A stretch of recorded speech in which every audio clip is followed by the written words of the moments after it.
Hey everyone, it's Lisa from Primitive Gatherings, and you may or may not notice, but I have this really cool flannel line in stores right now.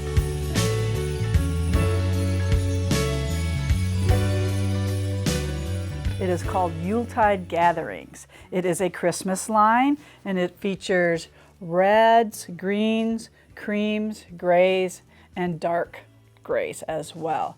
So here is the whole line, and we will be doing a book on this fabric line called Yuletide Gatherings as well. And it'll have several quilts, stockings, pillows, and all sorts of things that you can make out of this super fabulous flannel line.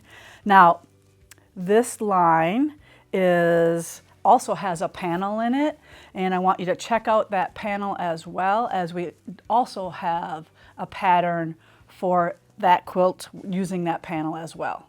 So one of the things we have going on is we have made a special project based on an antique quilt. And we will be going through the quilt step by step. So I first want to show you the quilt so you can get an idea of what we're going to recreate with this flannel line. So yes, it's a little different. This is scrappy, it's black, but as you can tell, we are going to use the whole line, and we are going to use one light background for our Yuletide crossing quilt. So what you're going to need for the project is a layer cake of Yuletide Gatherings and a 2-yard light flannel yardage. So there will be several videos following this introduction. They will be on starching, cutting, piecing, trimming, block assembly, hand stitching the feather stitching on the quilt, and then basting, and then finally hand quilting. So those are all the videos that we will have for you on how to make Yuletide crossing quilt.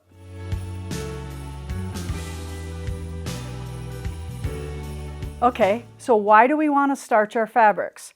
The reason why we want to starch is because all of our fabric will shrink prior to cutting it. So therefore, if you didn't starch it, it would be shrinking while you were making your blocks. Now this quilt isn't exactly like real hard or real complex. So if you don't want to starch this one, you really don't have to.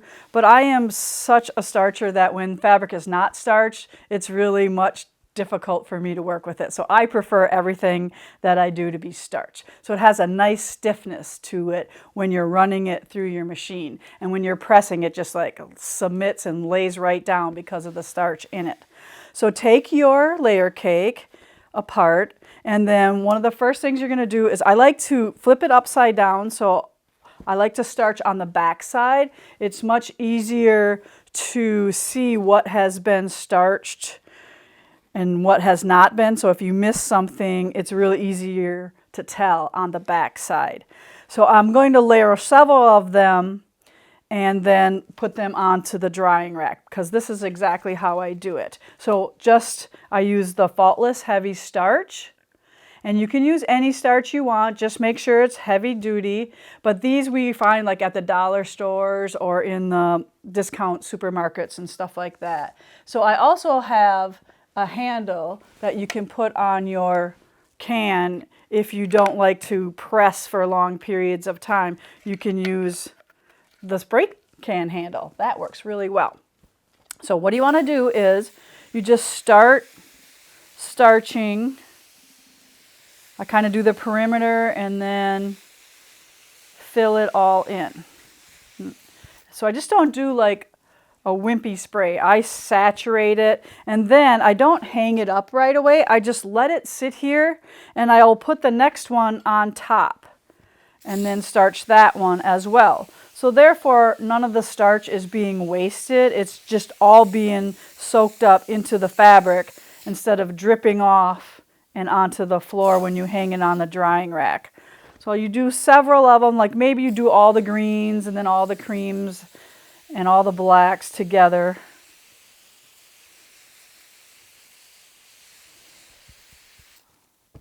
There. So I just let it soak in a little bit.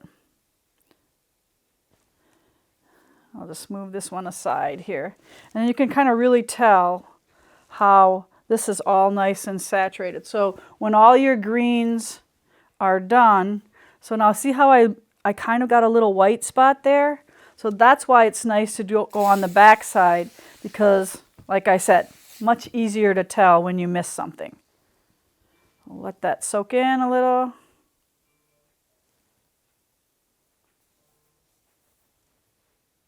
And then hang them up.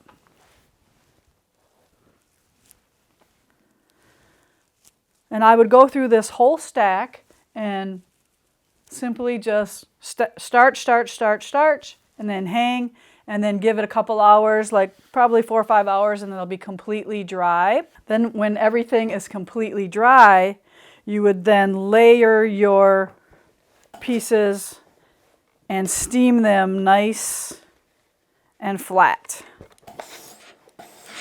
This pile has been previously starched, so it is a little stiff. I didn't want to open up a brand new one. So now these are ready to stack and cut.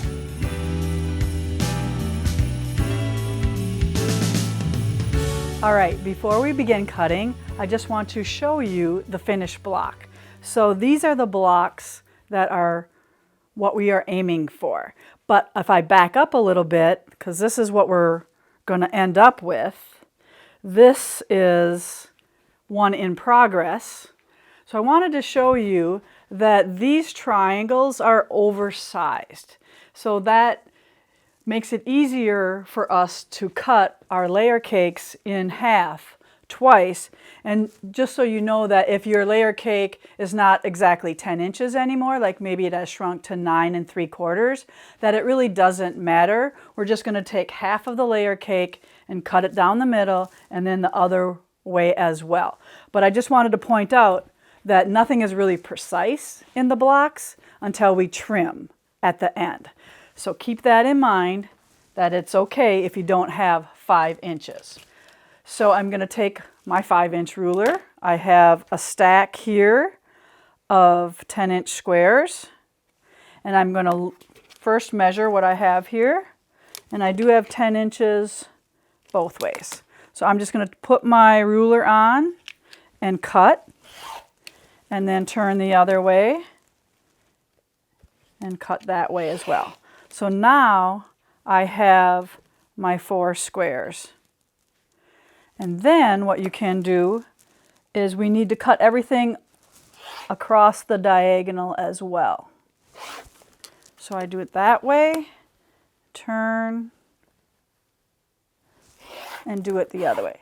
And like I said, these are oversized, so they do not have to be precise. So it's really easy, and that's all it takes. So the center part of the block is one fabric, and that's that light flannel that we have. And in your pattern, you have a template. And I want you to cut out that template on the line, the outside line, leaving the 1/4 inch seam allowances on. And then I've taken some double-sided tape and put that on my template. But the first thing you're going to do is layer your background. I call it background because it's the light, but that center block. And you can layer your fabric so you have, I always like take both ends and line them up. So I have 4 fabrics stacked here, the beginning and the end of your 2-yard hunk. And then trim off the beginning, and then I'm going to go and cut out of your light background. You want to cut a total of 12 5-inch strips. So if you have your fabric folded, you would only need 6 cuts. And I'm at the end of this one. I actually had to scrounge for this background fabric because we're all waiting for it to come in. But then I'm just going to cut 2 5-inch strips out of here because that's all I have left of this fabric for demonstration purposes. All right, so here are my 5-inch strips, and this one didn't quite make 5 inches. All right, so then I'm going to take my template And we want our fabric to be straight of grain. So that's why we're going to put it on an angle like this. So I'm going to take my ruler, cut here and cut here. And then the next one, I'm going to rotate around that template for the best use of fabric. Now I'm going to change rulers here because I don't want this big long one. But I'm just going to use that.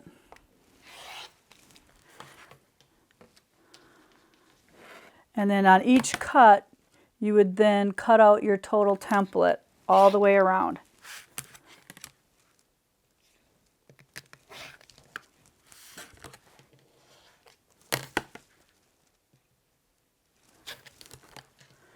There you go. So there is 4 of them. I'm going to take that. And right away, I like to put these right side up. And that will help you not sew one to the wrong side. So here's my stack that I already have in progress.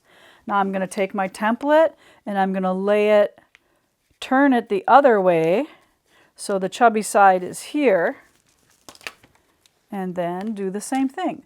So you're going to do this down the whole strip and get a total, well, it depends on how many layers you're doing.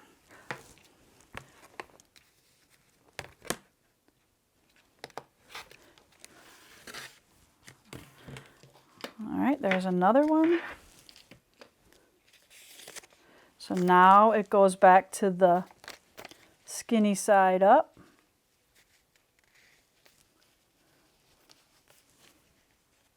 And again, we're going to flip these the right way. Because don't you hate it when you sew one to the wrong side and then you got to rip it all out? Okay, so all the way down to the template. I think you get 6 of them, 6 templates stacked on there. Now it's time to start piecing.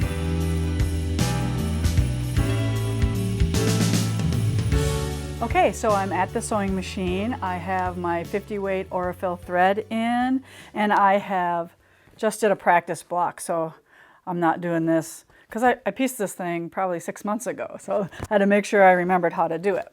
But what I want to do is grab your middle piece or your base piece, and then I'm going to take one of my triangles and I'm going to center it on the base piece. So it's going to hang over about 1 inch on each side. And I'm going to just stitch. I'm going to stitch a smidge below 2 on my setting.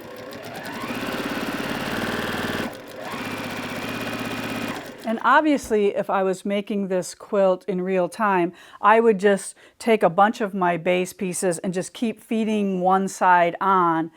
And then when I was done with that, I would add the second piece. So I would probably not just stitch one block at a time like I'm showing you here. So then on the other side, again, even spacing, whether that's 1 inch or not. And then stitch the other side.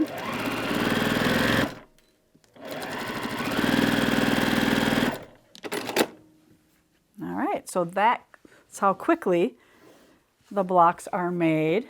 And then you want to just give it a good press. See how I just finger pressed that? With the starch, it's really easy to get them to finger press. And I just turned my iron on here, and it's probably not hot enough yet. Oh, there we go. That helps.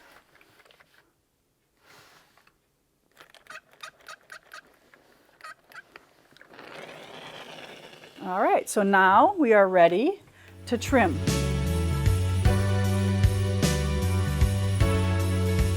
Okay, we're at the cutting table, and now it's time to trim our blocks. You can use a 6-inch square up ruler or this 5x15 Creative Grid ruler of mine works fabulous for squaring up as well. So I'll show you both rulers. So what you're going to do is, this is exactly 5 inches, and we are squaring our blocks to 5 inches. So that's why I really like it. So I'm just going to put the ruler exactly on the template perfectly, because the base template is true north. So that is perfect. We have to trim to that base template. All right, so I've placed my ruler on, and now, all right, so I'm going to trim 2 sides, then rotate, line it exactly back up on the 5 inches.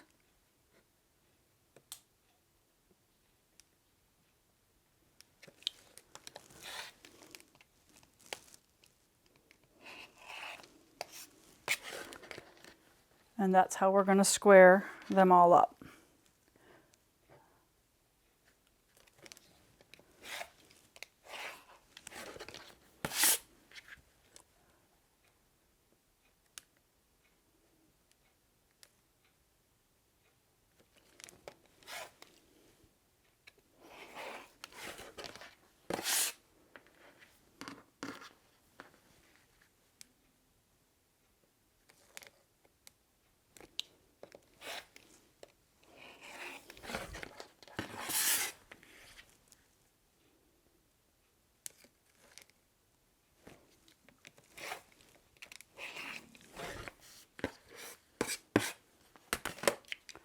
There you go, as simple as that.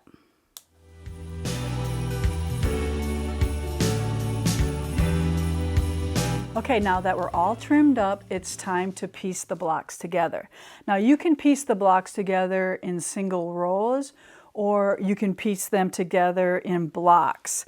So I like to piece them together into blocks.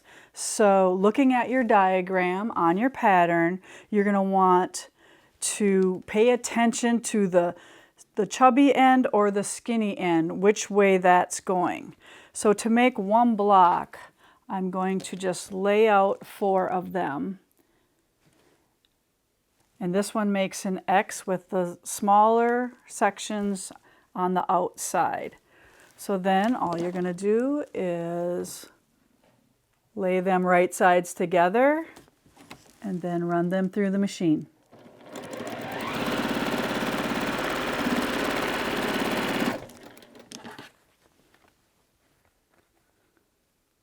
And once in a great while, some of your intersections may be a little off, and it's okay. Don't worry about that too much. If you look at the antique quilt, they're all kind of off. So just kind of, I know we try to always be perfect, but in my original quilt that I made, there are a few of them that I just can't help it. They were a little off. So be nice to yourself and don't worry about it too much.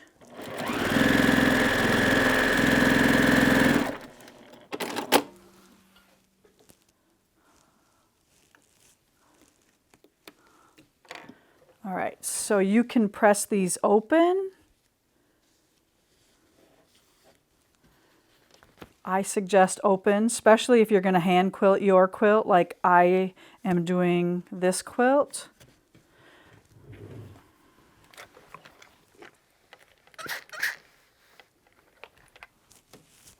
The iron is much hotter now. Just like that.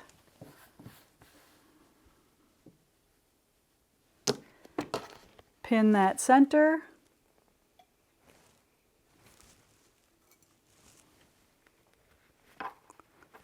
And if you want, you can pin the ends. Or if they match up perfectly, maybe you don't have to.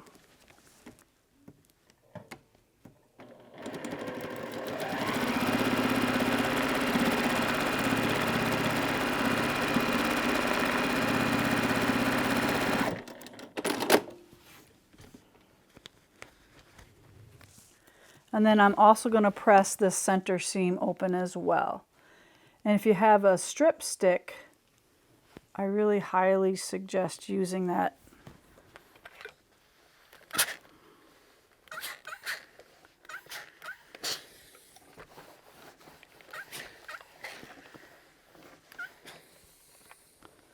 And there you go, 1 block done.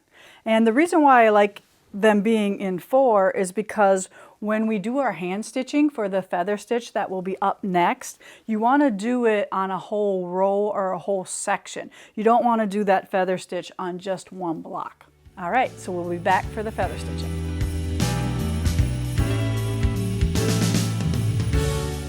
All right, so what I would like you to do is I want you to stitch your blocks together into 3 sections. So you will have like 4 rows, and then 3 rows in another one, because I think you have 11 by 13. So whatever that looks like, you want to have like a section to work with, not just one block like this to do your feather stitching. And that the size that I just gave you is pretty common to be able to hang on to without too much effort. So let me just back up and talk to you about the supplies now that we're going to need to do your feather stitching. So you're going to have your sections of your blocks. I have a 5-weight Valdani pearl cotton, a number 22 chenille needle, and Primitive Gatherings does sell those. And then I also used a friction pen to draw a line across all the middles of your base flannel pieces. So if you had a section, obviously you do that all ahead of time. All right, so I'm going to put a knot in the end. And then for the feather stitch, I've done like a triple feather stitch. So we're going to go 3 in a row, 3 in a row, and we're just going to go back and forth over that center line. So to do the feather stitch, the first part of it goes completely on the left side of your drawn line. And then the next one is going to go across the center line, and then the third one is going to go completely on the opposite side of your center line. I'm going to come 1/4 of an inch on the left side of my line, enter at the line, and then come out in the middle between the two down about 1/4 of an inch. And no matter what you do, some of your stitching is going to be in your seam allowance. So don't worry if it is, it'll still look good. So now I'm going to come completely across the line and then stitch to the line. So this U straddles the line. So then the next one comes over 1/4 of an inch, down 1/4 of an inch, but on this side of the line. So there's our 3 stitches. So now I'm going to give you another little tip on how to remember where your needle goes. So always think shoulder, shoulder, shoulder, belly. So this is one shoulder. Where's your other shoulder? That's where your needle goes in. And then where's your belly? Down in the middle. So that's where it come out.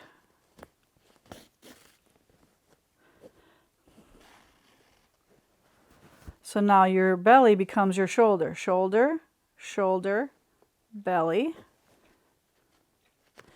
And it's a little bit hard to do this while we're videoing, but we're managing. So see how completely to the left, straddle, completely to the right. And now we're going to go straddle the line, shoulder, shoulder, belly. And it's all about spacing. And once you get your spacing down pat, it's really fun and easy. And I also want to point out that I really like to stitch this way as well. I get started that way, but then I turn my work and stitch upside down almost. I think it's easier to stitch this direction, but I can't start that way.